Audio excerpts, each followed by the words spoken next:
Skills हैं तो कहीं ना कहीं वो मात खा जाते हैं कि उनको इंग्लिश नहीं आती। तो टेक्निकल स्किल्स के लिए भी आपका जो इंग्लिश होता है, इंग्लिश लैंग्वेज जो होती है, बहुत इंपॉर्टेंट होती है। उसके साथ साथ दोस्तों प्रोफेशनल स्किल्स, जैसे हम देखते हैं कई बार जो प्रोफेशनल्स होते हैं, जैसे एडवोकेट हो गए या डॉक्टर्स हो गए या आपके जो बड़े बड़े प्रोफेशनल्स होते हैं कंपनीज में, उनको कई बार होता है कि इंग्लिश नहीं बोलना आता लेकिन बिजनेस बहुत ऊंचाइयों पर पहुंच जाता है, तो उनके लिए भी इंग्लिश कहीं ना कहीं बहुत जरूरी रहता है। फिर आता है एनालिटिकल स्किल्स। एनालिटिकल स्किल्स के बारे में मैं थोड़ा आपको बताना चाहूंगा। जो एनालिटिकल स्किल्स होती है, इसमें क्या होता है, बेसिकली जो सर्वेज होते हैं मार्केट में, जो हम देखते हैं कि मार्केट में क्या रिव्यू चल रहा है हमारे प्रोडक्ट से रिलेटेड और किस किस चीज की डिमांड है, तो उससे रिलेटेड जो एनालिटिकल स्किल्स होती हैं वो आ जाती हैं।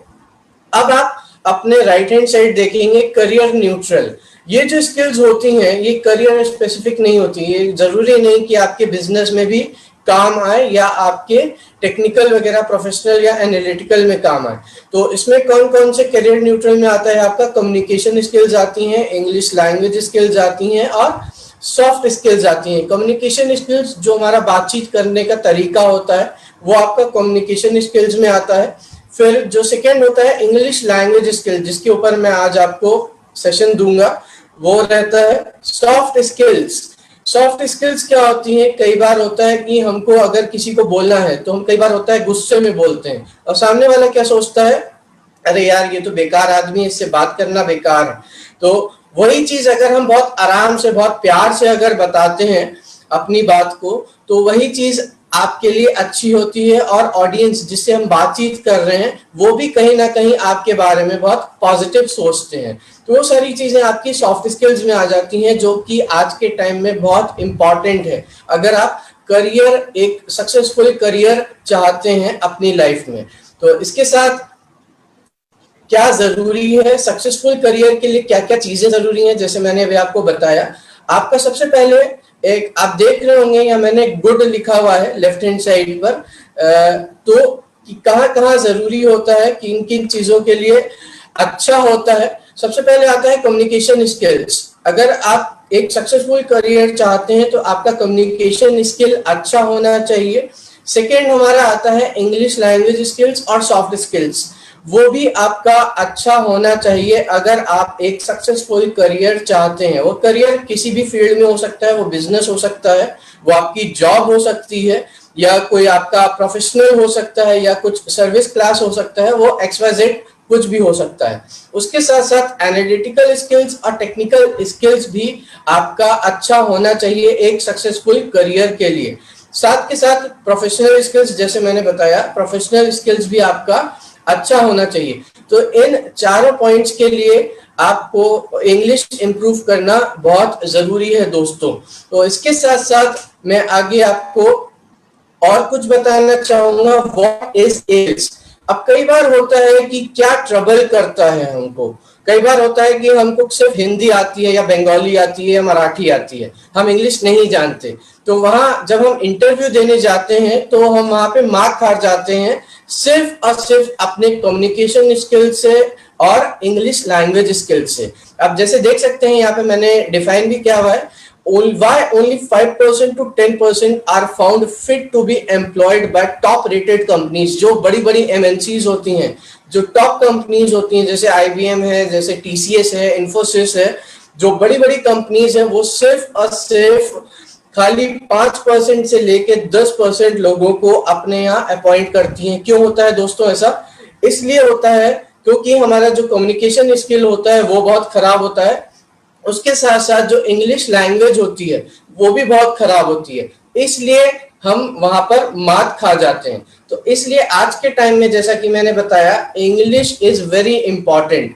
और आपको आगे भी मैं बताऊंगा कि ये जो इंग्लिश लैंग्वेज है कितनी कंट्रीज में इंटरनेशनल लैंग्वेज के तौर पे बतौर यूज करी जाती है, जहाँ पे भी आपके जो भी सर्विस क्लास होते हैं या फिर बिजनेसेस होते हैं, टोटली इंग्लिश लैंग्वेज के ऊपर बेस्ड होते हैं।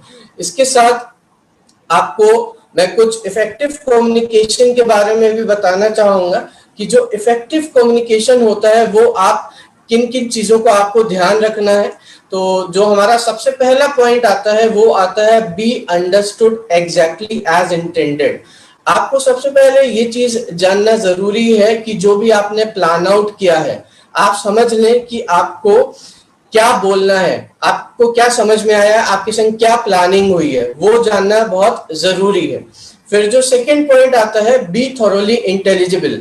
आपको इंटेलिजिबल होना बहुत जरूरी रहता है। जब भी आप कम्युनिकेट करें आपको पता हो कि आपको कितनी चीजें आती हैं, आप किस चीज में इंटेलिजेंट हैं, आप क्या काम कर सकते हैं, वो चीज बहुत जरूरी होती है। ये आपका सेकंड पॉइंट होता है। फिर जो आता है आपका थर्ड पॉइंट आता है that is be clear concise and creative. Be clear, जो भी आप बोल रहे हैं उसमें बिल्कुल क्लियर रहें। उसमें मतलब आप कई बार होता है कि हम अटक जाते हैं बोलते बोलते, और कई बार होता है कि हमको समझ में नहीं आ रहा होता हम क्या बोलें।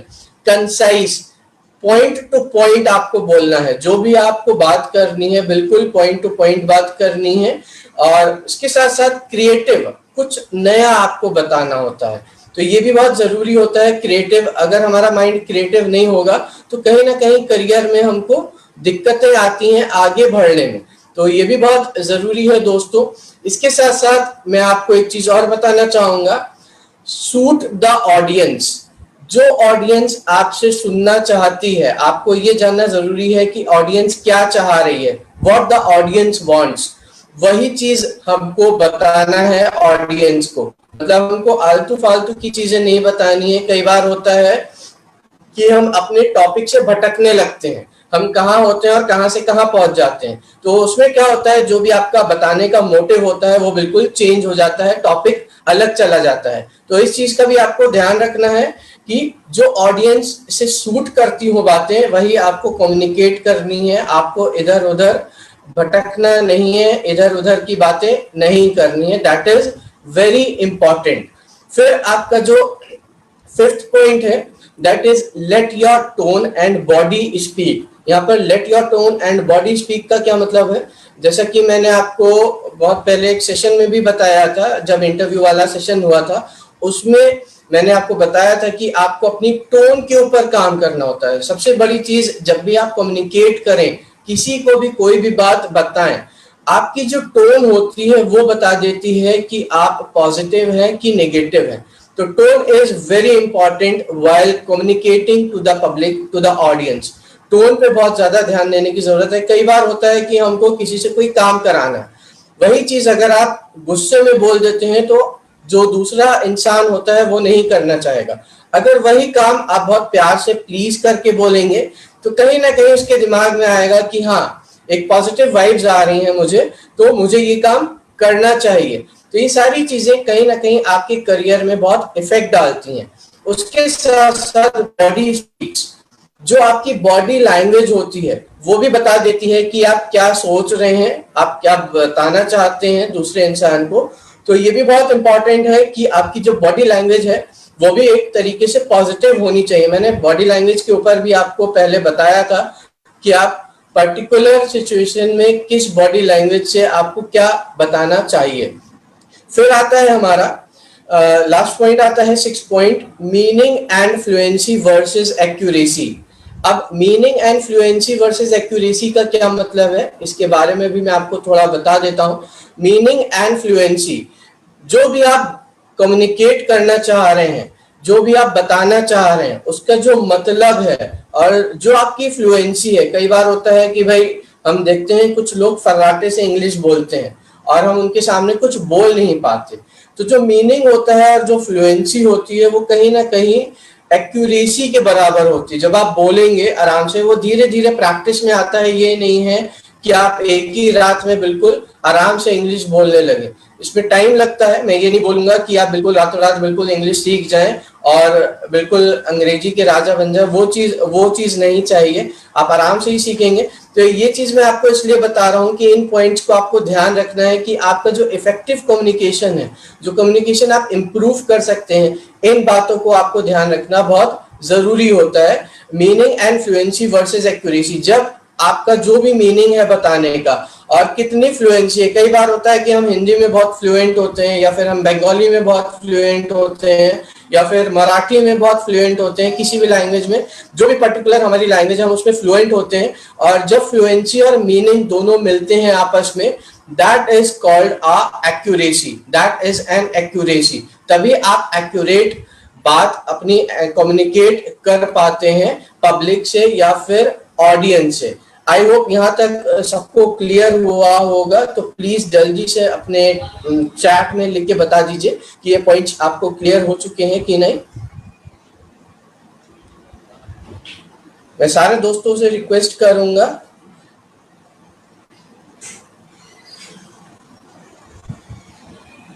और इन चीजों को प्लीज अपने पास नोट करते रहिएगा। इन फ्यूचर ये चीजें आपके बहुत यूज में आने वाली हैं, क्योंकि हो सकता है कई स्टूडेंट्स का भी करियर स्टार्ट होने वाला हो, या कुछ स्टूडेंट्स हो वो फ्रेशर हो, एज अ जॉब कर रहे हो, या कुछ स्टूडेंट्स हो जो कि बिजनेस में हो। तो बिजनेस के लिए भी बहुत जरूरी होता है। तो टोन के बारे में भी मैं बता देता हूँ। टोन जो हम बोलते हैं अपने मुंह से, कई बार होता है कि हम तेज आवाज में बोलते हैं, कई बार होता है कि हम बहुत लो आवाज में बोलते हैं। तो टोन इज वेरी इंपॉर्टेंट। आपकी जो टोन होती है वो आपको बताती है कि आप किस नजरिए से बात को बोलना चाह रहे हैं, कि आप गुस्से में बोलना चाह रहे हैं, कि आप प्यार से बोलना चाह रहे हैं, कि किस तरीके से आप बोलना चाह रहे हैं। और जो फर्स्ट पॉइंट है हमारा, मैं फर्स्ट पॉइंट एक बार और फिर से रिपीट कर दे रहा हूं, be understood exactly as intended. Intended का मतलब होता है प्लान्ड। अच्छा, यहाँ पर एग्जैक्टली एज इंटेंडेड, जो भी प्लानिंग हो आपको उसी को समझ के कम्युनिकेट करना है। ठीक है, ये चीज प्लीज ध्यान रखिएगा। जो भी आप बोलना चाहते हैं उसको प्लीज सही से समझ के, जो भी आपने प्लानिंग करी हो तभी आप उसको बोले। ये ना हो कि हम कुछ और बोलना चाह रहे हैं। और फ्लुएंसी के बारे में बताना चाहूंगा एक बार कि फ्लुएंसी क्या होती है। Meaning and fluency. मीनिंग तो सबको समझ में आता होगा। मीनिंग का मतलब होता है अर्थ, हिंदी में जिसको हम अर्थ बोलते हैं।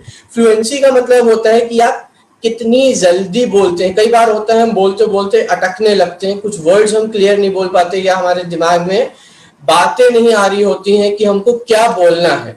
अब फ्लुएंसी कैसे आएगी? जब आप धीरे धीरे प्रैक्टिस करेंगे और धीरे धीरे आती है। अब हिंदी क्या होता है कि जब आप छोटे होते हैं और आपके जो मदर फादर होते हैं, जब आप देखते हैं वो बोल रहे हैं, तो धीरे धीरे वो आपके हैबिट में आता है। और जो फ्लुएंसी होती है, जब हम किसी भी चीज को अपनी आदत बना लेते हैं तो धीरे धीरे हमारे हैबिट में आने लगती है फ्लुएंसी। और एक्यूरेसी का मतलब मैं बताना चाहूंगा, meaning and fluency versus accuracy. जब आपका मीनिंग सही है और फ्लुएंसी आपकी सही है, मतलब आप एक तेजी के साथ, एक जल्दी, मतलब होता है कुछ लोग होते हैं फराटे से इंग्लिश बोलते हैं जैसे मैंने बताया, और कुछ लोग होते हैं अटक अटक के बोलते हैं। फ्लुएंसी और मीनिंग जब आपस में मिलते हैं तब आपकी एक्यूरेसी बनती है। एक्यूरेसी मतलब जो बिल्कुल एक्यूरेट बोलना चाहते हैं उसको हम एक्यूरेसी बोलते हैं। और how to improve body language, body language के ऊपर मैंने आपको एक सेशन दे भी चुका हूँ, वो हम आपको फिर से नेक्स्ट सेशन में बताएंगे कि आप अपनी बॉडी लैंग्वेज कैसे इम्प्रूव कर सकते हैं, कौन कौन सी बॉडी लैंग्वेज का मतलब पॉजिटिव होता है, नेगेटिव होता है, इन सब के बारे में हम आगे बात करेंगे। फिर अब आगे बढ़ते हैं हम अपने नेक्स्ट टॉपिक की तरफ। अब आता है व्हाई टू लर्न इंग्लिश। कई बार दिमाग में आता है भाई इंग्लिश क्यों जरूरी है, हमको क्यों सीखनी है इंग्लिश। तो इसके ऊपर कुछ मेरे पास 5 पॉइंट्स हैं, मैं पांचों आपको एक्सप्लेन कर देता हूं। और एक्सेस नॉलेज, एक्सेस नॉलेज मतलब कई बार होता है कि जो अंग्रेजी होती है आपको नॉलेज लेना बहुत जरूरी है। एक्सेस नॉलेज मतलब आप जगह जगह से, जैसे आप देखते होंगे आज के टाइम में आप फेसबुक यूज करते हैं और यूट्यूब यूज करते हैं। यूट्यूब पे भी आज के टाइम में आप मोस्टली ज्यादातर लोग मैंने देखा कि हिंदी में देखते हैं। हिंदी के बजाय अगर आप इंग्लिश में कोई चैनल देखते हैं या इंग्लिश में कोई आप कुछ सीखना चाहते हैं तो उससे क्या होता है कि आपको नॉलेज मिल रही होती है, लेकिन कई बार होता है कि हमको समझ में नहीं आता। तो अब जब आप धीरे धीरे चीजों को देखेंगे और धीरे धीरे उनके बारे में जानेंगे तभी आपको नॉलेज मिलेगा। तो नॉलेज लेना, एक्सेस का मतलब होता है नॉलेज को गेन करना, उसको एक्सेस करना। तो ये चीज बहुत इंपॉर्टेंट है कि आप नॉलेज को गेन करें। और किस तरीके से हम कर सकते हैं, आज के टाइम में हम सबके पास स्मार्टफोन्स है, स्मार्टफोन्स में आपके पास बहुत सारी एप्स आज के टाइम में अवेलेबल है, उसके थ्रू आप वीडियोस वगैरह देख सकते हैं, या फिर हमारे पास बुक्स भी अवेलेबल होती हैं पीडीएफ के फॉर्म में, वो भी आप डाउनलोड करके देख सकते हैं। तो उसके थ्रू आप नॉलेज ले सकते हैं। जब हम हैबिट बना लेते हैं किसी चीज की, सपोज हमने हिंदी में बोलना चालू किया और हमने हैबिट बना ली, हमारा एनवायरमेंट क्या होता है, फिर हिंदी वाला क्रिएट हो जाता है। तब क्या होता है कि जो अदर लैंग्वेज होती है, फॉर एग्जाम्पल इंग्लिश हो गई या जापानीज हो गई या फ्रेंच हो गई, तो हमको नहीं समझ में आता कि वो क्या लैंग्वेज है। जैसे कई बार होता है कि आपने देखा होगा जो एनआरआई बच्चे होते हैं वो क्या नाम है, दूसरी कंट्री से जब इंडिया आते हैं तो उनको बहुत प्रॉब्लम होती है हिंदी बोलने में। तो कहीं ना कहीं कुछ ना कुछ वो पेरेंट्स का भी असर डालता है। जब आप आपस में इंग्लिश में बात करते हैं तो वो सारी चीजें कहीं ना कहीं ऑटोमेटिकली आपके दिमाग में आने लगती हैं और आपको समझ में आने लगती हैं। फिर सेकेंड पॉइंट आता है हाउ टू डाउनलोड। एक क्वेश्चन आ रहा है sir, how to download free PDF for improve my English. ये मैं क्वेश्चंस आपके लास्ट में आंसर करूंगा, क्योंकि अभी हमारा जो टॉपिक है काफी ज्यादा टॉपिक्स हैं, तो मैं पहले कवर कर लेता हूं, फिर मैं उसको आगे बताऊंगा आपको। तो एनलार्ज अपॉर्चुनिटी, अपनी अपॉर्चुनिटीज को बनाइए। कई बार होता है कि हम अपने शेल में रहते हैं, हम अपने शेल से निकलना नहीं चाहते। वो क्यों होता है ऐसा? क्योंकि हम कई बार सोच लेते हैं कि वो हमसे अच्छा है, उसको ज्यादा नॉलेज है, मेरे पास कोई नॉलेज नहीं है। तो ये सारी चीजें दोस्तों आपको सोचने की जरूरत नहीं। आप धीरे धीरे जब अपने शेल से निकलते हैं, आपने क्या होता है कई बार अपने अराउंड एक एनवायरनमेंट क्रिएट किया होता है कि बस मुझे इतने एनवायरनमेंट में रहना है, और अगर आप उस एनवायरनमेंट से बाहर निकलते हैं, लोगों से मिलते हैं, तब क्या होता है कि आप आसानी से चीजों को सीख सकते हैं। जब आप 10 लोगों से मिलेंगे अपनी लाइफ में, तभी आपको नई नई चीजें सीखने को मिलेंगी। तो अपनी अपॉर्चुनिटीज को बढ़ाइए, अपनी अपॉर्चुनिटीज को एनलार्ज करिए, लोगों से मिलिए। और फिर नंबर थर्ड पॉइंट आता है हमारा फास्ट फॉरवर्ड करियर। अपने करियर को ज्यादा से ज्यादा आगे बढ़ाइए। ये नहीं कि हमारे पास कुछ अपॉर्चुनिटीज है, मैंने एक फील्ड चूज कर ली, मुझे उसमें ही जाना है, तो ये नहीं होना चाहिए। अपने पास अपॉर्चुनिटीज खुली रखिए। जो भी आपके पास अपॉर्चुनिटी आ रही है उसको ग्रास्प करने की कोशिश करिए। तो जिससे क्या होगा कि आपकी जो लाइफ होगी और खुलेगी, एनलार्ज होगी, आपका एनवायरनमेंट बढ़ेगा, आपको नई नई चीजें सीखने को मिलेंगी। एटलीस्ट जब भी आप करियर में फोकस करते हैं तो एटलीस्ट 3 से 4 करियर ऑप्शंस आपको रखने ही रखने होते हैं अपने पास। तो क्योंकि कई बार होता है कि हमको तो लगता है कि भाई हमारे लिए ये चीज इंपॉर्टेंट है, बट हो सकता है कहीं ना कहीं वो चीज आपके लिए इंपॉर्टेंट ना हो, आपके लिए अच्छी ना हो। तो इन सारी चीजों को आपको ध्यान में रखना जरूरी होता है। फिर नंबर 4 आता है आपका कम्युनिकेट विद द वर्ल्ड। तो जैसा मैंने आपको बताया कि आप लोगों से मिलिए, अपना दायरा बढ़ाइए। क्योंकि कई बार होता है कि बहुत सारे लोग होते हैं, भाई मेरी इतनी ही दुनिया है, मैं सिर्फ इतनी ही दुनिया में रहना चाहता हूँ या रहना चाहती हूँ। तो जब तक आप अपना एनवायरनमेंट नहीं बढ़ाएंगे, लोगों से मिलेंगे नहीं, लोगों से बातचीत नहीं करेंगे, तब तक आप कम्युनिकेट नहीं कर सकते। तो इसलिए ये भी बहुत जरूरी है कि अपने एनवायरनमेंट को आप बढ़ाइए, जिससे कि आप नई नई चीजें सीख सकें, लोगों के बारे में जान सकें, दुनिया के बारे में जान सकें कि हमारे वर्ल्ड में क्या हो रहा है, हमारी कंट्री में क्या हो रहा है। That is very important to learn English. फिर नंबर 5 आता है आपका इम्प्रूव योर लाइफ। जैसे जैसे आपकी जो इंग्लिश लैंग्वेज है इम्प्रूव होती है, वैसे ही आपकी लाइफ भी इम्प्रूव होती है। क्योंकि क्या होता है कि आपके पास अपॉर्चुनिटीज और आती हैं, बहुत सारी अपॉर्चुनिटीज आती हैं। क्यों स्टार्टिंग में हमारी लाइफ क्यों नहीं इम्प्रूव होती? क्योंकि हम सोचते हैं कि भाई बस हमारा इतना ही काम है, हम इतने में ही रहेंगे, आगे नहीं बढ़ना चाहेंगे। तो वो चीज कहीं ना कहीं फिर आपको एक सीमित दायरे में रखती है, आपको बढ़ने से रोकती है।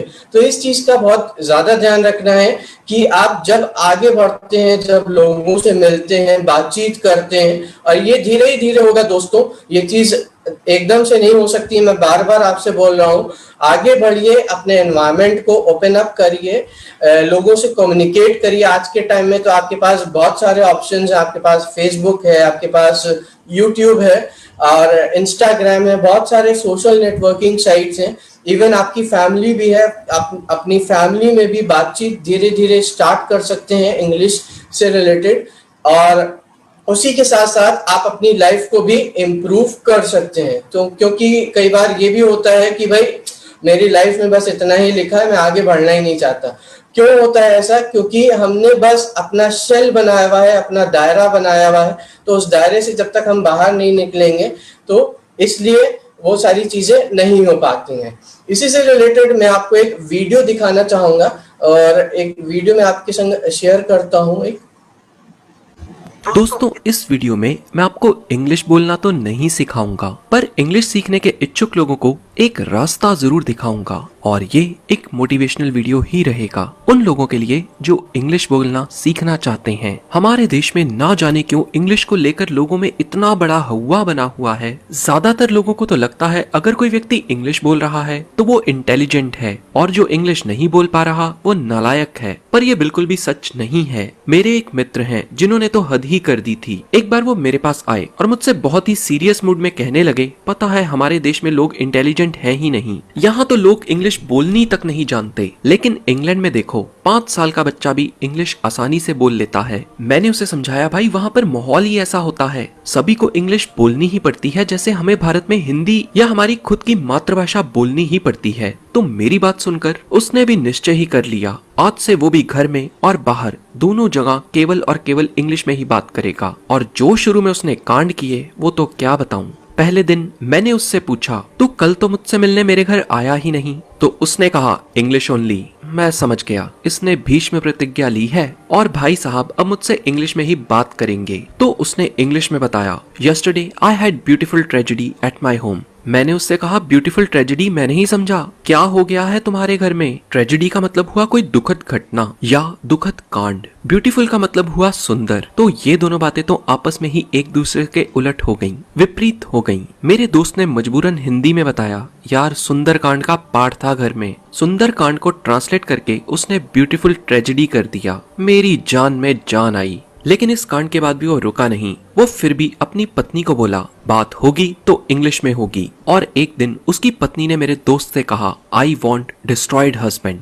ये बात सुनकर मेरे दोस्त को कुछ अजीब लगा। यार डिस्ट्रॉयड का मतलब हुआ तबाह और हस्बैंड का मतलब हुआ पति। आई वॉन्ट डिस्ट्रॉयड हस्बैंड, मैं बर्बाद पति देखना चाहती हूँ। अब कौन सी पत्नी है जो अपने पति को बर्बाद देखना चाहती है? पर थोड़ी जांच पड़ताल करने पर पता लगा भाभी जी नाशपाती मांग रही हैं, जिसको उन्होंने ट्रांसलेट किया नाशपति, डिस्ट्रॉयड हस्बैंड। दोस्तों, ये तो हुई कुछ मजाक की बात, पर कुछ ऐसा ही होता है जब हम लोग इंग्लिश बोलना सीखते हैं ट्रांसलेट कर करके। हम या तो कुछ भी गलत मतलब ट्रांसलेट करते जाते हैं या हम लोग अटक अटक कर बोलते हैं और लोग हमारा मजाक उड़ाते हैं और कुछ ही दिनों में हम लोग इंग्लिश बोलना छोड़ देते हैं। लेकिन मेरे इस दोस्त ने ऐसा नहीं किया, भीष्म प्रतिज्ञा ली तो पूरी की। असल में सभी लोग इंग्लिश सीखने में कुछ गलती करते हैं। वो क्या है, ये मैं आपको एक किस्से की मदद से सुनाऊंगा जो मैंने पढ़ा था complete work of Swami Vivekananda volume 3 में। स्वामी जी बताते हैं, कुछ आदमी थे, उनको आम बहुत ही ज्यादा पसंद थे। वो सभी आदमी हर रोज आम के बगीचे में जाते और हर रोज पहले आम के पेड़ों की गिनती करते, फिर पेड़ों की टहनियों की गिनती करते, फिर शाखों की गिनती करते। फिर वो आदमी पेड़ की शाखाओं के रंगों को ध्यान से देखते, पेड़ों पर लगे अलग अलग आम के साइज को एक दूसरे से कंपेयर करते।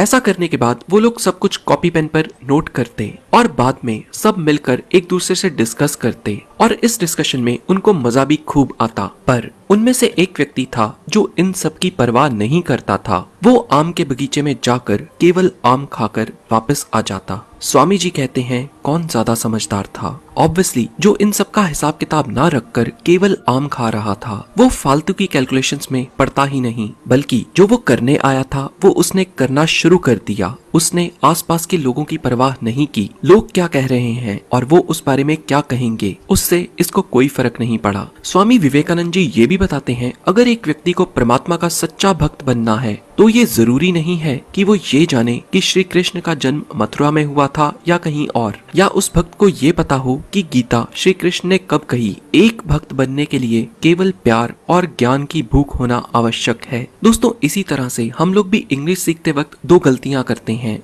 हम लोग उलझ के रह जाते हैं इंग्लिश ग्रामर्स के रूल्स में। क्या हम लोगों ने जब हिंदी सीखी थी तो ये हिंदी भाषा के रूल्स वगैरह सीखे थे? नहीं सीखे थे, बल्कि हमारे आसपास माहौल ही ऐसा था। हमने अपनी ज्ञानेंद्रियों से हिंदी सीखी थी, यानी सुनकर, बोलकर और देखकर। दोस्तों जब हम छोटे होते हैं तो पहले हमारे दूध के दांत आते हैं, जब वो झड़ जाते हैं तो मजबूत दांत आते हैं। उसी तरह गलत इंग्लिश तो पहले हम बोलेंगे ही ना, तभी तो सही इंग्लिश बोल पाएंगे। इंग्लिश बोलना सीखना 4 या 5 महीने का सफर है। पहले दिन से 4 या 5 महीने तक का सफर, बस यही मुश्किल है। क्योंकि जिसको इंग्लिश बोलने में दिक्कत होती है उसके दिमाग में एक इंजन चलता रहता है, उसकी खुद के मन से लड़ाई हो रही होती है। इंग्लिश बोलूं या चुप रहूं, गलत ना हो जाए, हंस ना दे कोई, नहीं बोलता यार, रहने देता हूँ। इस तरह के विचार उठना स्वाभाविक है। जरूरत है जब कोई हंसे तो सिर उठा के गर्व के साथ कहिए, इंग्लिश मेरी मातृभाषा नहीं है और मैं इंग्लिश सीखने का प्रयास कर रहा हूँ। गर्व कीजिए अपनी मातृभाषा पर और प्रयास करते रहिए इंग्लिश सीखने का।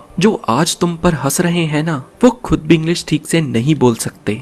आप जानते हैं बाहर के देशों में लोग गलत इंग्लिश बोलने वाले पर हंसते नहीं हैं, उनका मजाक नहीं बनाते, क्योंकि वहाँ के लोग अच्छे से जानते हैं इंग्लिश केवल एक भाषा है, अपनी बात कहने का एक जरिया है। दोस्तों जिस दोस्त का एग्जाम्पल मैंने वीडियो के शुरू में दिया था, आप आज यकीन मानिए आज वो दोस्त रोता है, हंसता है, सोता है और जागता है, तो सब कुछ इंग्लिश में ही करता है। और जानते हैं जब मैंने अपने दोस्त से पूछा तुझे इंग्लिश बोलने की प्रेरणा किससे मिली, तो उसने जवाब दिया राखी सावंत से, क्योंकि राखी सावंत ने कभी भी लोगों की परवाह नहीं की। कुछ चीजों का आपको ध्यान रखना है कि इंग्लिश इम्प्रूव करने के लिए।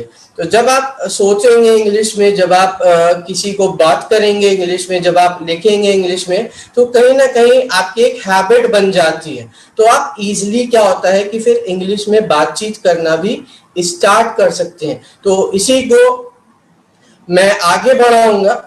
जो इंग्लिश लैंग्वेज है that is a global language and official language in over 50 countries. Official language से मतलब क्या होता है, जो ऑफिसेज में बोली जाती है, ऑन अ ट्रेड बेसिस बोली जाती है, या फिर आपका जो प्रोफेशनल लेवल पे बोली जाती है, तो वो आपकी 50 कंट्रीज में यूज होती है आपकी इंग्लिश लैंग्वेज। तो ये हमारी एक इंटरनेशनल लैंग्वेज है। इंटरनेशनल लैंग्वेज होने के नाते हम अगर इसको सीख जाते हैं तो हम अगर 50 कंट्रीज जाते हैं वहां पर हम आराम से कम्युनिकेट कर सकते हैं, अपनी चीजों को शेयर कर सकते हैं। तो इसके साथ साथ बिजनेस एंड ट्रेवल नीड्स, जब आप बिजनेस के तौर पे अगर कहीं जा रहे हैं, इंपोर्ट एक्सपोर्ट का अगर आप बिजनेस करना चाह रहे हैं, या अगर किसी दूसरी कंट्री से आप बिजनेस करना चाह रहे हैं, तो वहां के लिए भी बहुत इम्पॉर्टेंट है आपकी इंग्लिश लैंग्वेज। जैसे कई बार होता है कि हम फ्लाइट्स में ट्रेवल कर रहे हैं, अगर आपको कुछ मंगाना है वहां पर अपने ट्रेवल के दौरान, तो आपको इंग्लिश आना बहुत जरूरी है। इंग्लिश अगर आपको नहीं आती होगी, अगर आपको सिर्फ हिंदी आती होगी, अपनी कोई रीजनल लैंग्वेज आती होगी, तब आपको कम्युनिकेट करने में बहुत दिक्कत होती है। तो ये सारी चीजें आपको जानना बहुत जरूरी है। अगर आप कोई भी फॉरेन कंट्री जा रहे हैं, अगर इंग्लिश आपने सीख रखी है तो आप आराम से कम्युनिकेट कर सकते हैं। और जैसा कि मैंने स्टार्टिंग में बताया कि इंग्लिश कोई बहुत बड़ा पहाड़ नहीं है। जितने स्टूडेंट्स आज यहाँ कनेक्टेड हैं, मैं देख सकता हूँ 321 स्टूडेंट्स कनेक्टेड हैं, तो हर स्टूडेंट के अंदर कैपेबिलिटी है इंग्लिश सीखने की। जैसे आप हिंदी सीखते हैं वैसे ही बहुत आराम से इंग्लिश भी सीख सकते हैं। और उसके साथ साथ प्रोफेशनल एंड एजुकेशनल नीड्स, आज के टाइम में आप छोटी कंपनी हो या बड़ी कंपनी हो, हर कंपनी इंग्लिश में ही इंटरव्यू लेती है, वो हिंदी में कतई आपसे इंटरव्यू नहीं लेगी। तो जैसे कि अगर आप करियर बनाना चाहते हैं, अपना अच्छा करियर देखना चाहते हैं आगे फ्यूचर में, तो इंग्लिश बहुत जरूरी है दोस्तों, क्योंकि ये इंटरनेशनल लैंग्वेज है। जैसे मैंने बताया, इवन यहाँ तक कि जितना भी बिजनेस का काम होता है सब कुछ आज के टाइम में इंग्लिश में ही होता है। इवन अगर आप ट्रैवल कर रहे हैं, कहीं घूमने फिरने भी जा रहे हैं, अगर इंग्लिश नहीं आती फॉरेन कंट्रीज में, तब वहाँ हमको दिक्कत होती है बातचीत करने में। कई बार होता है कि भाई हमको घूमने जाना है लेकिन इंग्लिश नहीं आती, तो क्या होता है, बड़ी दिक्कत होती है कम्युनिकेट करने में, अपनी बात बताने में। तो इसलिए कहीं ना कहीं इंग्लिश हमारी लाइफ के लिए आज के टाइम में, प्रेजेंट सिचुएशन में, प्रेजेंट टाइम में बहुत इम्पॉर्टेंट हो चुकी है। इवन यहाँ तक कि एजुकेशनल नीड्स, आप देखेंगे आज के टाइम में जितना भी एजुकेशनल सिस्टम है, चाहे वो आपका कोई भी स्टेट हो, चाहे वो आपका वेस्ट बंगाल हो, चाहे वो महाराष्ट्र हो, चाहे वो यूपी हो, कोई भी स्टेट हो, हर स्टेट में इंग्लिश कंपलसरी हो गई है। इवन गवर्नमेंट बोर्ड्स, जितने भी बोर्ड्स हैं, बोर्ड के एग्जाम्स होते हैं, उनमें भी आपको इंग्लिश पढ़ाई जाती है। तो इसलिए कहीं ना कहीं इंग्लिश बहुत जरूरी है। जैसा कि आपने वीडियो में भी देखा, कई बार होता है कि हम बोलते हुए घबराते हैं कि सामने वाला हमारा मजाक ना उड़ाए। तो इन सब चीजों से घबराने की जरूरत नहीं है दोस्तों। इन सब चीजों से अगर हम घबराएंगे तो हम कभी आगे नहीं बढ़ सकते। तो इसलिए कहीं ना कहीं अपनी लाइफ में एक मोटिव बना के रखिए कि मुझे सीखना है तो सीखना है। अगर आपने दृढ़ निश्चय किया हुआ है, जैसे आपने अभी वीडियो में भी देखा कि उसके दोस्त ने 20 प्रतिज्ञा ली हुई थी कि मुझे इंग्लिश में ही बात करनी है, तो करनी है, मैं और किसी लैंग्वेज में बात नहीं करूंगा। तो इस तरीके से कहीं ना कहीं आप अपनी लाइफ को भी इम्प्रूव करते हैं। तो इसी के साथ मैं आगे बढ़ता हूं नेक्स्ट स्लाइड की तरफ। अब जो आगे रहेगा हमारा, वो रहेगा एसेंशियल एवरीवेयर। कहाँ कहाँ एसेंशियल है जो आपकी इंग्लिश लैंग्वेज है, ये भी मैं आपको बता देता हूँ। सबसे पहले आता है एमएनसीज, मल्टीनेशनल कंपनीज। जितनी भी आपकी मल्टीनेशनल कंपनीज, बड़ी बड़ी कंपनीज होती हैं, तो वहां पर आपका इंग्लिश आना बहुत जरूरी होता है, क्योंकि कई बार जो मल्टीनेशनल कंपनीज होते हैं उनके ऑफिसेज अदर कंट्रीज में भी होते हैं। हो सकता है कि आपको वहां कम्युनिकेट करना हो, वहां आपको कुछ लेटर भेजना हो या वहां कोई डॉक्यूमेंट भेजना हो, तो इसलिए बहुत जरूरी होता है मल्टीनेशनल कंपनीज में आपको इंग्लिश बोलना या इंग्लिश लिखना या इंग्लिश पढ़ना। इवन वहां पूछा भी जाता है आपसे कि एक ऑप्शन रहता है जब आप फॉर्म भरते हैं, वहां पर आपसे पूछा जाता है कि आपको इंग्लिश में क्या क्या आता है, आपको लिखना आता है, बोलना आता है या फिर पढ़ना आता है। तो अगर हमको आता है तो हम सब पे टिक लगा देते हैं। ऐसे ही आपके जो बीपीओज होते हैं, कॉल सेंटर्स होते हैं, आज के टाइम में इंडिया में सबसे ज्यादा कॉल सेंटर्स हैं पूरे विश्व में। तो जो कि आपको देखने को मिलेगा, जो कॉल सेंटर्स होते हैं वहां पर भी इंग्लिश कम्युनिकेशन पर ही बात करी जाती है ज्यादातर। इवन अब तो अदर लैंग्वेजेस में भी बीपीओस खुलने लगे हैं, और बीपीओस का मेन मोटिव होता है इंग्लिश कम्युनिकेशन आना चाहिए आपको। तो इसलिए बीपीओस के लिए, कॉल सेंटर्स के लिए इंग्लिश बहुत ज्यादा मस्ट हो गई है। फिर सेकेंड आता है हमारा trade and commerce. Trade and commerce के लिए भी आज के टाइम में, बिजनेस के लिए भी आपका इंग्लिश बहुत जरूरी हो गया है, क्योंकि अगर आपको इंग्लिश नहीं आता होगा तो आप फॉर्म नहीं भर सकते। क्योंकि आज के टाइम में आप देखेंगे जितना भी गवर्नमेंट का काम है वो भी धीरे धीरे इंग्लिश में होता जा रहा है। काफी हद तक इंग्लिश को इम्पोर्टेंस दी जा रही है, क्योंकि ये एक इंटरनेशनल लैंग्वेज बन चुकी है। फिर थर्ड आता है hospitality and tourism. Hospitality and tourism के लिए भी आपका जो इंग्लिश लैंग्वेज है दैट है वो भी इम्पोर्टेंट हो चुका है। हॉस्पिटैलिटी मींस अगर आप किसी होटल में जाते हैं या कहीं ट्रेवल करते हैं, कहीं घूमने जाते हैं, और उसके साथ साथ अगर आप टूरिज्म के लिए जाते हैं तो वहां पर भी, टूर पे भी आपको इंग्लिश आना चाहिए, वो जरूरी होता है। ट्रेड के बारे में बताऊंगा, जैसे कि जो सेलिंग और बाइंग होती है उसको हम ट्रेडिंग बोलते हैं। ट्रेडिंग के लिए भी आपको इंग्लिश जरूरी रहता है बोलने के लिए। अगर आपको इंग्लिश नहीं आती होगी, अगर आप सपोज कहीं जा रहे हैं, कहीं दूसरी कंट्री जा रहे हैं बिजनेस करने के लिए, इंग्लिश नहीं आता होगा तो आप ट्रेड नहीं कर सकते, आप अपने प्रोडक्ट के बारे में उनको नहीं बता सकते। तो इसलिए कहीं ना कहीं जो ट्रेड एंड कॉमर्स है उसके लिए भी आपका जो इंग्लिश लैंग्वेज होता है बहुत इंपॉर्टेंट हो चुका है। फिर फोर्थ आता है एविएशन एंड नेविगेशन। एविएशन और नेविगेशन इंडस्ट्री के लिए भी बहुत जरूरी हो गया है। एविएशन हम बोलते हैं एयरलाइंस से रिलेटेड। जो एयरलाइंस कंपनीज होती हैं उनमें भी आपका जो इंग्लिश लैंग्वेज है उसको इम्पोर्टेंस दी जाती है, क्योंकि उसमें तो ज्यादातर काम फॉरेन कंट्रीज के थ्रू होता है, तो इसलिए बहुत जरूरी है। नेविगेशन बोले तो आपका जो सी रूट होता है, जो शिप्स होते हैं, जो सी रूट के थ्रू आपका जो भी ट्रेडिंग होता है, उसमें भी आपका कहीं ना कहीं इंग्लिश बहुत इंपॉर्टेंस रखता है। फिर जो हमारा फिफ्थ पॉइंट है दोस्तों, वो है सॉफ्टवेयर एंड कम्युनिकेशन। आज के टाइम में आपने देखा होगा जितने भी एप्स बने हुए हैं, जितने भी मोस्टली आप जो एप्स यूज करते हैं, ज्यादातर एप्स आपके इंग्लिश में होते हैं। और कई बार होता है कुछ फीचर्स ऐसे होते हैं हमको समझ में नहीं आता, उसके लिए क्या करना होता है, हमको अपने दोस्तों से पूछना होता है या फिर हम गूगल करके उसका मीनिंग ढूंढते हैं। तो इसलिए कहीं ना कहीं सॉफ्टवेयर एंड कम्युनिकेशन के लिए भी आपका जो इंग्लिश लैंग्वेज है that is very very important.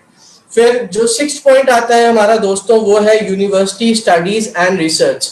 आज के टाइम में अगर आप यूनिवर्सिटीज में जाते हैं तो वहां पर जितना भी सिलेबस होता है, जो प्रोफेसर्स होते हैं, जो टीचर्स होते हैं, वो मोस्टली 80 to 90% इंग्लिश में ही लेक्चर्स प्रिफर करते हैं। क्योंकि आज के टाइम में अगर देखा जाए तो यूनिवर्सिटीज में भी आप देखेंगे कई सारे फॉरेन स्टूडेंट्स भी आते हैं, अदर कंट्रीज के भी स्टूडेंट्स पढ़ाई करने आते हैं, तो इसलिए उनके लिए जरूरी होता है कि वो इंग्लिश में ही आपका लेक्चर्स दें।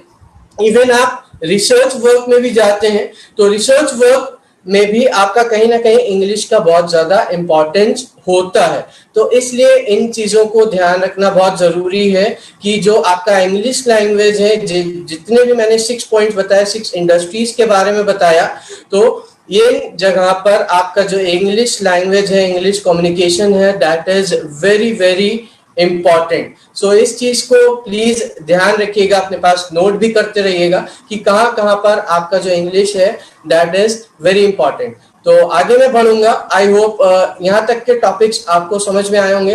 हॉस्पिटैलिटी के बारे में मैं बता देता हूँ एक बार। जो आपका होटल्स होते हैं, होटल्स इंडस्ट्रीज होती हैं, उनको हम हॉस्पिटैलिटी बोलते हैं। होटल्स में जैसे अगर आप रुकने जाते हैं तो हो सकता है कि अगर आप जा रहे हैं अदर कंट्रीज में, वहां पर आपकी वो रीजनल लैंग्वेज में नहीं बात करेंगे, ना ही वो आपकी अपनी लैंग्वेज में बात करेंगे, वो सिंपली आपसे इंग्लिश में बात करेंगे या जिस कंट्री में वो रहते हैं या फिर वहां की लैंग्वेज बोलेंगे।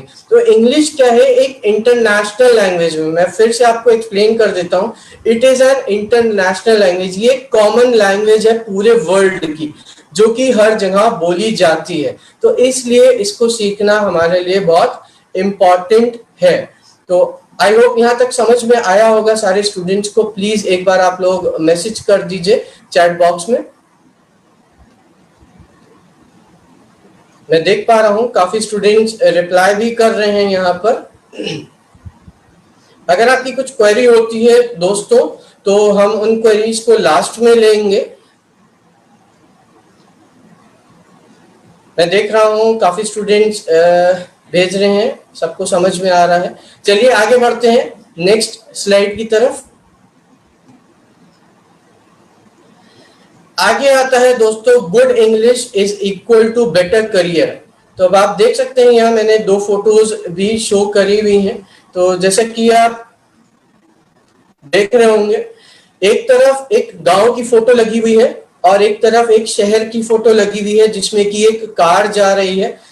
और गांव में आप देख सकते हैं लोग कुछ गेहूं या चावल कुछ भर रहे हैं।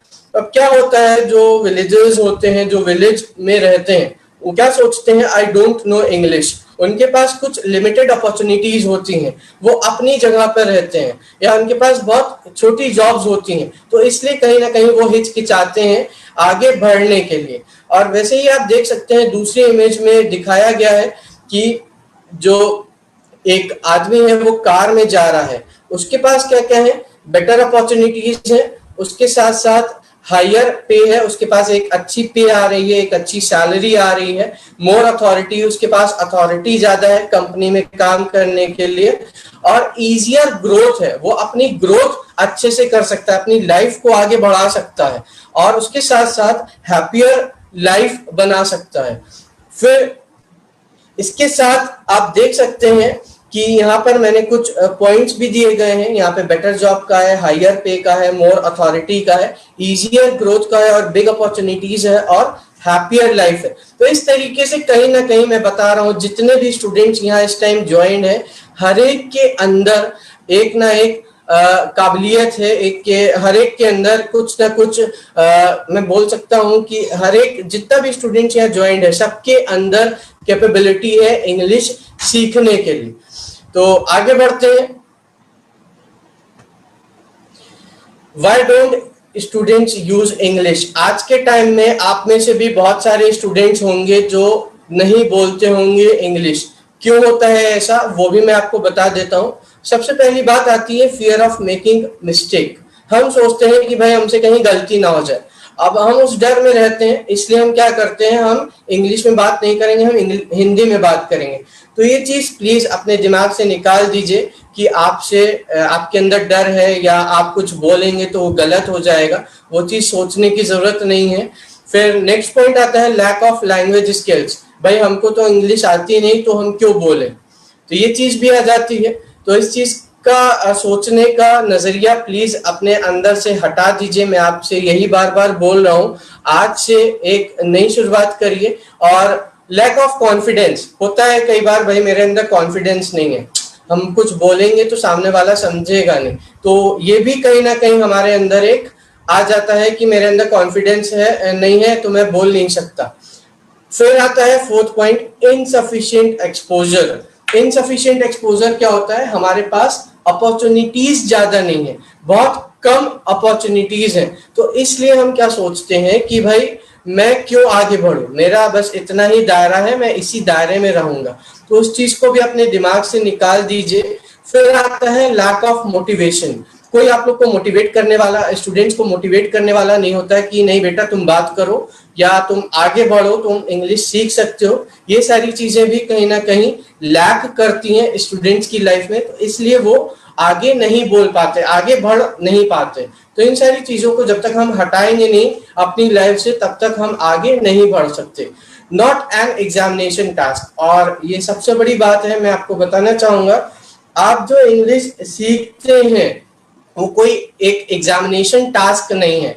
आपको सिर्फ क्या करना है, अपनी लाइफ को इम्प्रूव करना है, अपने करियर को बढ़ाना है, अपनी अपॉर्चुनिटीज को खोलना है और अपनी लाइफ को एक अच्छे तौर तरीके से जीना है, आगे बढ़ना है अपनी लाइफ में। तो इसलिए आपके लिए इंग्लिश बहुत इंपॉर्टेंस रखती है। फिर आई होप यहाँ तक सबको क्लियर हुआ होगा। इसमें से अगर कोई टॉपिक अगर आपको पूछना है तो आप पूछ सकते हैं। इनसफिशिएंट एक्सपोजर के बारे में मैं बताता हूँ। इनसफिशिएंट मतलब बहुत कम एक्सपोजर होना, बहुत कम अपॉर्चुनिटीज होना, बहुत कम मतलब मैं हिंदी में आपको बताना चाहूंगा, बहुत कम चीजें अवेलेबल होती हैं हमारे पास सीखने की। तो इसलिए कहीं ना कहीं हम हिचकिचाते हैं आगे बढ़ने से, हम घबराते हैं आगे बढ़ने से। तो इन सारी चीजों को अगर हम अलग कर दें और इन्हीं चीजों को अगर हम अपनी स्ट्रेंथ बना दें तो हमको कोई नहीं रोक सकता अपने करियर में आगे बढ़ने के लिए। तो आई होप यहाँ तक आपको एक्सपोजर का मीनिंग मैं बता देता हूँ। अपॉर्चुनिटी होता है, अपॉर्चुनिटी से मतलब हमारे पास अवेलेबिलिटी होना, मतलब जैसे कि अगर हमको हिंदी आती है तो हम सोचेंगे भैया मैं कंपनी में इंटरव्यू देने जाऊंगा तो पता नहीं सिलेक्शन होगा नहीं होगा, हिंदी में वो पूछेंगे नहीं पूछेंगे, तो 10 तरीके के सवाल आते हैं हमारे दिमाग में। तो इसलिए कहीं ना कहीं हम आगे नहीं बढ़ पाते। तो इसलिए आपको ये सारी चीजें नहीं सोचनी है। सेकंड पॉइंट मैं बता देता हूँ, लैक ऑफ लैंग्वेज स्किल, कि हमको इंग्लिश नहीं आती, हमने इंग्लिश नहीं सीखी तो इसलिए मैं आगे नहीं बढ़ सकता।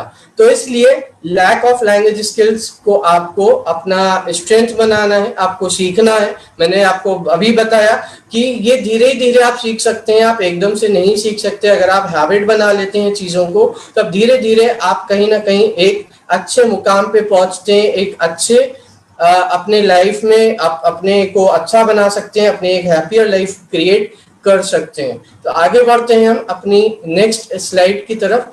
जो 6th पॉइंट है हमारा, that is not an examination task. Examination task नहीं है, मैं फिर से बता रहा हूँ आपको, ये कोई हमारा एग्जामिनेशन नहीं है। जो हम इंग्लिश सीख रहे हैं वो अपने लिए सीख रहे हैं, क्योंकि हमको एक अच्छी लाइफ बनानी है, अपने लाइफ को आगे बढ़ाना है। ये नहीं कि हमको सिर्फ एक एनवायरनमेंट में ही रह जाना है, वो चीज नहीं करनी है। फिर जो फिफ्थ पॉइंट है, लैक ऑफ मोटिवेशन। आपको कोई मोटिवेट करने वाला नहीं होता है, आपको कोई आगे बढ़ाने वाला नहीं होता है, कोई समझाने वाला नहीं होता है कि नहीं बेटा तुम आगे बढ़ो, तुम कर सकते हो। ये सारी चीजें लैक करती हैं एक स्टूडेंट की लाइफ में। अगर ये सारी चीजें हम हटा दें और एक कॉन्फिडेंस के संग आगे बढ़े तो वो कहीं ना कहीं हमारे लिए बहुत जरूरी होता है। तो आगे बढ़ते हैं नेक्स्ट स्लाइड की तरफ। अब कुछ टिप्स हैं यहाँ पर, मैं कुछ आपको टिप्स देना चाहूंगा इंग्लिश आप कैसे इंप्रूव कर सकते हैं। तो इन टिप्स को थोड़ा लिख लीजिएगा। अभी इसके बाद मैं आपको एक और वीडियो दिखाऊंगा, टिप्स से ही रिलेटेड है, वो भी आप को अच्छा लगेगा, काफी कुछ समझ में आएगा कि आप किस तरीके से इंग्लिश इंप्रूव कर सकते हैं। सबसे पहली चीज, बी ऑब्सेस्ड। किसी चीज के पीछे पड़ जाइए। अगर आपको सीखनी है तो सीखनी है, हमको पीछे मुड़ के नहीं देखना। मुझे अगर मैंने आज ठान लिया कि मुझे इंग्लिश लैंग्वेज सीखनी है तो मुझे सीखनी है। जैसे मैंने अभी आपको एक वीडियो भी दिखाया था, वीडियो में भी आपने देखा कि आप किस तरीके से आप अपनी लैंग्वेज को इम्प्रूव कर सकते हैं। और एक भले ही आपको थोड़ा स्टार्टिंग में हिचकिचाहट के साथ आप सोच रहे हो कि भाई मैं कैसे आगे बढ़ूंगा, तो वो सारी चीजें नहीं सोचनी है। फिर सेकंड पॉइंट आता है, बी अ स्पॉन्ज। जैसे स्पॉन्ज होता है, देखा होगा आपने, जो बर्तन धोने वाला एक स्पॉन्ज होता है, वो अपने अंदर पानी को सोख लेता है। आप कुछ भी सीख रहे हैं, कुछ भी देख रहे हैं, उससे सीखिए, अपने अंदर एब्जॉर्व करिए। अगर हमको दिक्कत आ रही है स्टार्टिंग में, आपको हो सकता है थोड़ी बहुत दिक्कत आए, फिर धीरे धीरे वो कहीं ना कहीं आपकी एक हैबिट बन जाती है। और थर्ड पॉइंट हमारा आता है, लिसन टू मोर इंग्लिश। जितना ज्यादा आप इंग्लिश को सुनेंगे उतना ज्यादा आप एब्जॉर्व करेंगे अपनी लाइफ में, अपने माइंड में चीजों को ग्रास्प करेंगे। फिर फोर्थ आता है, रीड मोर इंग्लिश। जितना ज्यादा आप इंग्लिश को पढ़ेंगे उतना ज्यादा आपके लिए अच्छा रहेगा इंग्लिश सीखने के लिए।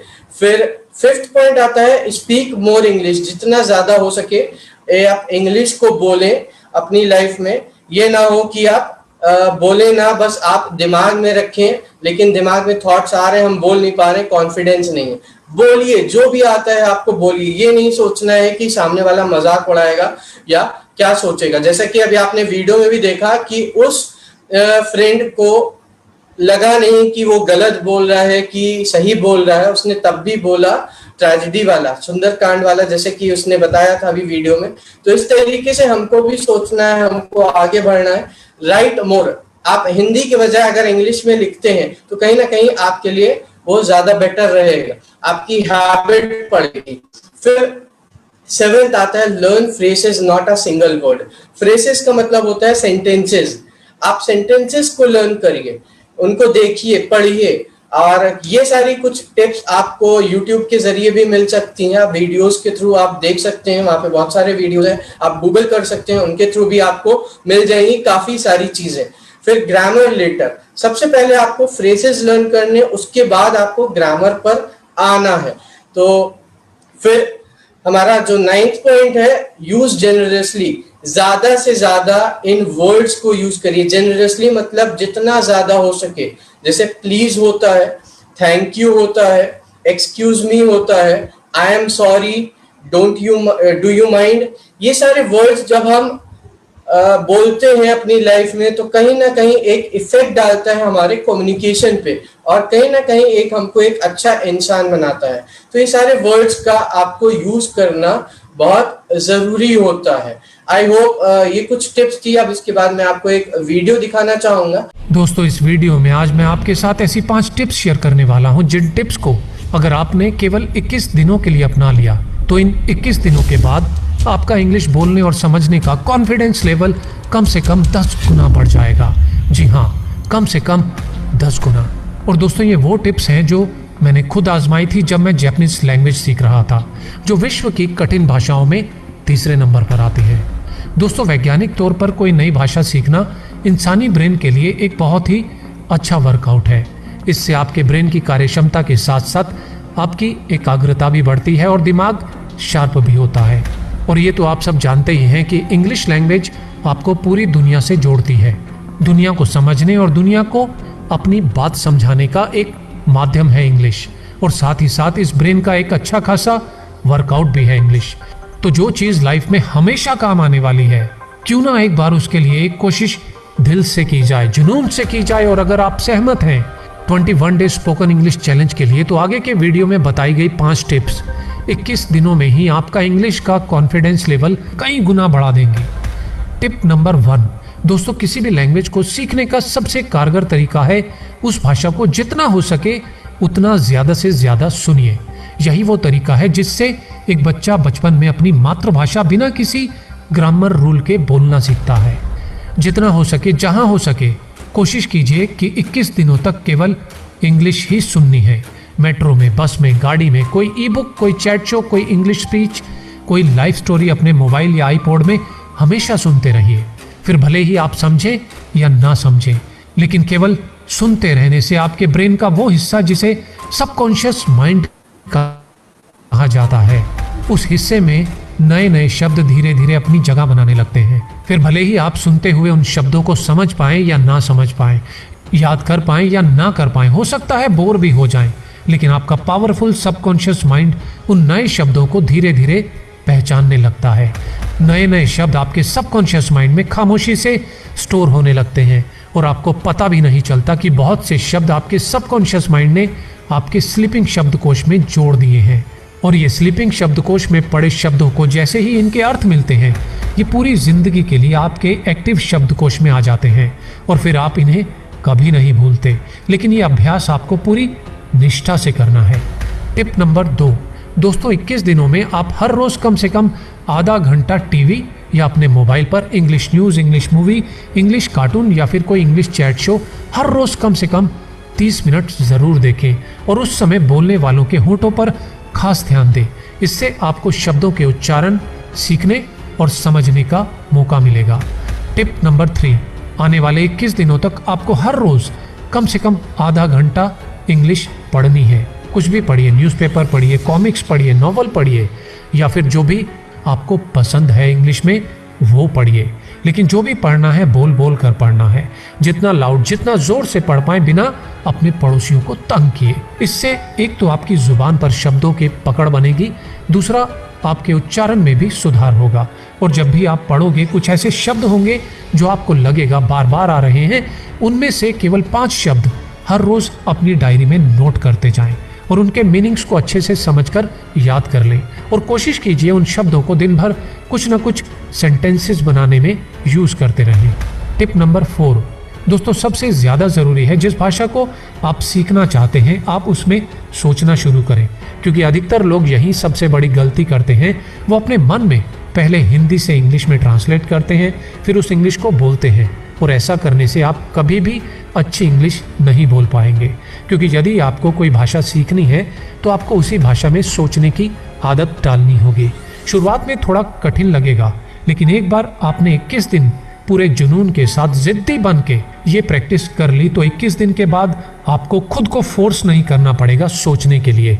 आपका सबकॉन्शियस माइंड स्वयं ही ऑटो पायलट मोड पर वो काम करने लगेगा और आपको महसूस भी नहीं होगा कि आप इंग्लिश सीखने के लिए अपने साथ कोई ज़बरदस्ती कर रहे हैं। टिप नंबर 5, अब जब आप सुन रहे हैं, देख रहे हैं और बोल बोल कर जब आप पढ़ रहे हैं और साथ ही साथ उसी भाषा में सोच भी रहे हैं, तो एक आखिरी ज़रूरी चीज़ रह जाती है, इंग्लिश की रियल प्रैक्टिस करना। लेकिन यहाँ सबसे बड़ा चैलेंज आता है घर का माहौल। आप अपने परिवार के साथ इंग्लिश में बात नहीं कर सकते। आप मिरर के सामने खड़े होकर ये काम कर सकते हैं, लेकिन मिरर आपको ना तो कोई जवाब देगा और ना ही आपकी किसी गलती को करेक्ट करेगा। कोई दोस्त इसका एक अच्छा विकल्प हो सकता है, बशर्ते उसका लेवल कम से कम आपके आसपास का या आपसे ऊपर हो और वो भी सेम इंटरेस्ट रखता हो। लेकिन फिर भी यदि आपको प्रैक्टिस करने के लिए कोई ऐसा चाहिए जो आपको सुन सके और गलती करने पर आपको सुधार भी सके और जिसके सामने आप बिना किसी हेजिटेशन के प्रैक्टिस करते हुए सीख सकें, तो उसका एक अच्छा ऑप्शन है। दोस्तों आई होप ये आपको वीडियो काफ़ी कुछ सीखने को मिला होगा इस वीडियो के थ्रू।